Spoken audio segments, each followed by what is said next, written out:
Baik, Assalamualaikum warahmatullahi wabarakatuh. Waalaikumsalam warahmatullahi wabarakatuh. Selamat malam, perkenalkan nama saya Farhatun Nawaroh dari mahasiswa psikologi Universitas Insan Cipta.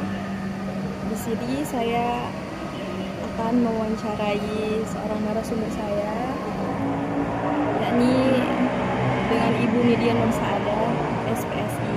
Apakah betul dengan Ibu Nidia Nur Saada? Ya, selamat malam juga. Perkenalkan saya Nidia Nur Saada, SPSI. Ya, benar, saya bernama Nidia Nur Saada. Baik, di sini saya akan membacakan sedikit biodatanya. Ibu ini berasal dari Universitas Bina Dharma Palembang. Ya, benar. Beliau aktif berorganisasi di bidang silat, terutama tapak suci ya Ibu. Ya, benar. Lalu sebelum-sebelumnya juga aktif organisasi pramuka sampai nasional. Ya, benar. Saat ini Ibu bekerja sebagai terapis anak kebutuhan khusus ya Bu? Ya, saya bekerja sebagai terapis anak berkebutuhan khusus. Dan juga ada marketing ya Bu? Ya. Nah, mohon maaf sebelumnya Bu, di sini saya ingin bertanya sedikit, ingin mengetahui bagaimana sih Ibu itu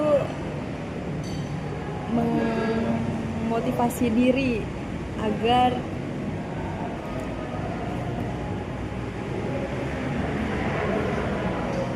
Ibu itu merasa kalau dirinya baik-baik saja.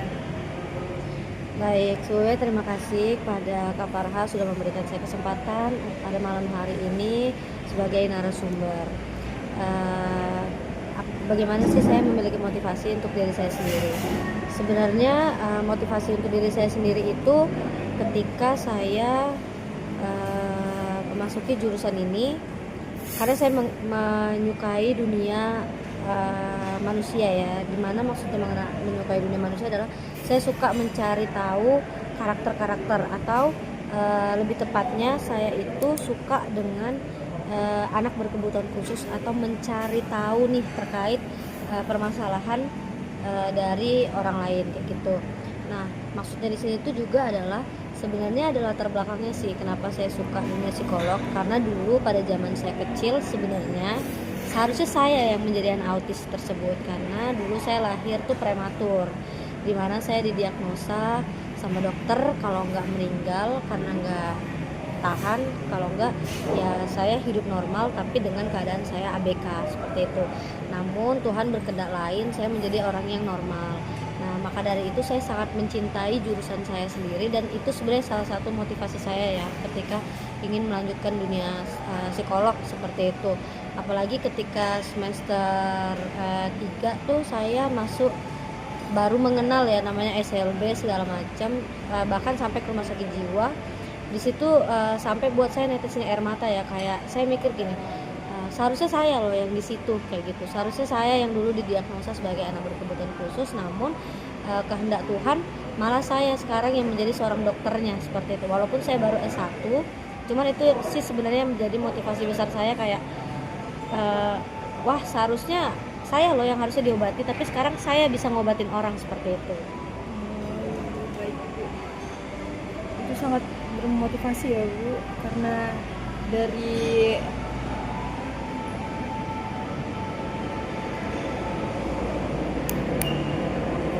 ya lanjut ya Ibu. Saya ingin tahu Bu, apa sih kebiasaan yang Ibu jalanin di setiap harinya yang sekiranya membuat Ibu tuh selalu terlihat bahagia setiap harinya. Kalau saya lihat dari sosial media Ibu ya, Ibu selalu mengupload hal-hal yang sangat positif di setiap harinya. Sebenarnya sih kalau untuk terlihat bahagia pasti setiap orang apalagi di sosial media akan ngepost hal yang bahagia terus ya kayak gitu. Cuman saya punya prinsip personal branding sih lebih tepatnya. Dari dulu tuh saya memang selalu ngepost yang namanya kegiatan saya sendiri, walaupun orang ada yang bilang kok ngepost terus ya Nit, ya itu emang personal branding saya kayak gitu. Saya pengen orang tuh tahu kalau oh saya tuh sibuk ini, oh saya tuh sibuk ini kayak gitu. Nah, terus yang buat saya selalu bahagia adalah saya suka mencintai pekerjaan saya. Jadi saya tipe orang yang kayak gini, Misalnya saya suka dunia silat karena saya kan memang aktif di silat ya. Untuk saat ini tuh saya ya pergi kerja, eh, pulang kerja langsung silat, terus saya juga punya usaha joki, terus saya juga gabung di WO, terus saya juga punya anak les ya di rumah. Jadi hal yang buat saya bahagia setiap harinya adalah saya mencintai apa yang saya kerjain kayak gitu. Dan awalnya sebenarnya nggak pastinya kita nggak mencintai apa, kita tuh pasti ada titik di mana kita jenuh nggak mencintai itu gitu kan. Tapi saya pikir lagi, kalau saya nggak mencintai itu ya saya nggak akan ngerjain itu, dan kalau saya nggak ngerjain itu di usia sekarang saya juga butuh uang. Nah, saya di titik itu sebenarnya. Terus juga kenapa sih suka bahagia terus, kayak mana sih cara membendung moodnya yang lagi nggak bahagia terus tetap bahagia, lebih ke apa ya, karena saya tahu konsekuensi pekerjaan saya itu memang di dunia masyarakat, dimana ibaratnya gini, lo mau sedih nggak sedih lo tetap harus bahagia karena memang itu dunianya gitu kan, dunia kerja saya. Karena saya sebagai terapis berkebutuhan khusus, saya juga sebagai marketing di kantor, ya memang kerjaan saya setiap hari ketemu anak ABK yang kita marah, kita nangis juga dia nggak ngerti gitu. Yang dia ngerti adalah instruksi kita, gimana caranya kita pun sebagai guru ngasih instruksi ke dia untuk dia ngerti nih. Dan kita nggak bisa membuat mood kita yang nggak bagus ke mereka nggak akan paham gitu. Terus saya juga marketing, ketemu klien, rapat setiap hari, klien juga nggak peduli lo mau marah, lo mau sedih, lo mau apa juga nggak peduli. Intinya kita ketemu klien, kita rapat, kita bahas bisnis, ya udah.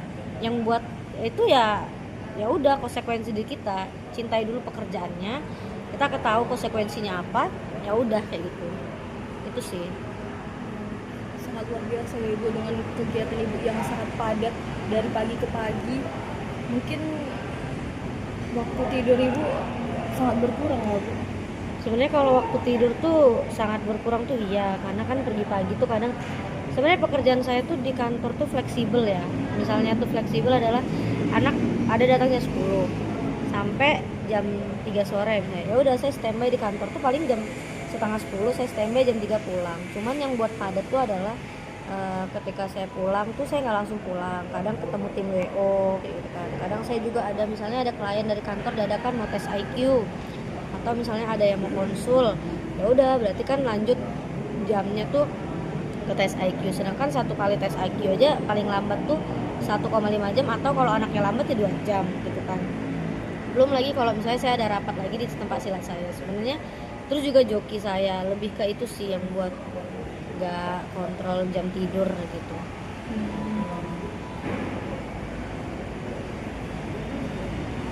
Jadi kalau misalnya ada kegiatan yang saling bertabrakan, apa yang ibu prioritasin terlebih dahulu? Pastinya kantor ya. Jadi setiap saya ngambil job di luar, saya akan ngecek schedule, karena saya kan minta sama teman saya yang ngatur jadwal. Saya pakai Google Calendar kan. Jadi saya minta sama dia kayak apapun itu schedule saya di kantor, tolong dicatat di ini, di Google Calendar. Kenapa? Karena biar saya tahu, oh jam sekian saya ada rapat nih dengan ini. Nah, ketika saya tahu schedule saya di kantor ada itu, saya akan ngambil jam di luar, jam rapat di luar itu di luar dari jam kantor. Atau misalnya jam kantor bisa digeser ke orang lain, nah maka saya akan menggeser jam kantor kayak gitu. Kalaupun misalnya ada yang bertabrakan, saya akan lihat mana yang harus diprioritaskan dulu, apakah kantor, apakah luar. Kalau kantor tuh biasa saya tinggalin ketika ada yang handle kayak gitu.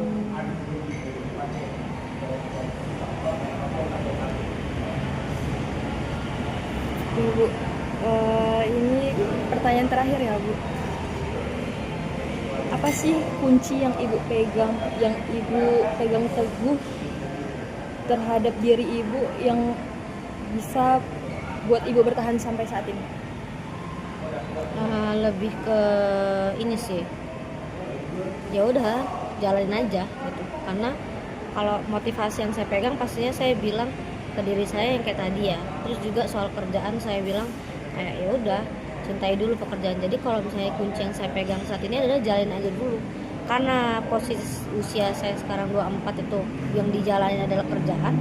Ya udah kunci yang dipegang jalanin aja. Karena kok kalau kau mau hidup nggak hidup juga kau juga yang nanggung gitu, bukan orang lain gitu kan. Kayak even kayak kita punya orang tua, kita akan punya suami, kita akan punya ini. Tapi apapun yang terjadi juga kita juga kan yang akan nanggung. Jadi kayak sebelum kau punya laki, sebelum kau punya suami, yang pastinya kita akan balik ke kodrat kita sebagai perempuan. Kau buat aja dulu dirimu kayak mana sebentuknya. Kalau kau mau jadi ibu yang jahat, ya kau bentuk aja jadi ibu yang jahat.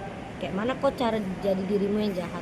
Kalau kau mau jadi ibu yang baik, ya berarti kau belajar cara parenting yang baik. Kalau kau pengen jadi ibu yang gaul, ya kayak mana caranya kau punya dunia pergaulan yang bagus. Nanti anak kau akan bagus. Lebih ke situ sih, karena kan kau juga yang akan nentuin hidupmu. Kayak gitu sih. Ya Bu, sangat luar biasa, sangat inspiratif ya Bu. Wawancara kali ini dengan Ibu Nidia Nur Saada SPSI. Ya, closing statement yaitu jalani aja hidupmu, kamu yang nanggung sendiri, dan cintai pekerjaanmu. Apapun yang kamu lakukan, cintai pekerjaanmu, karena semua akan indah pada waktunya. Ya benar banget. Terima kasih ya Ibu Nidia Nur Saada Ya, atas sama-sama. waktunya yang singkat. Cukup sekian wawancara saya pada kali ini. Kurang lebihnya saya mohon maaf. Assalamualaikum warahmatullahi wabarakatuh. Waalaikumsalam warahmatullahi wabarakatuh.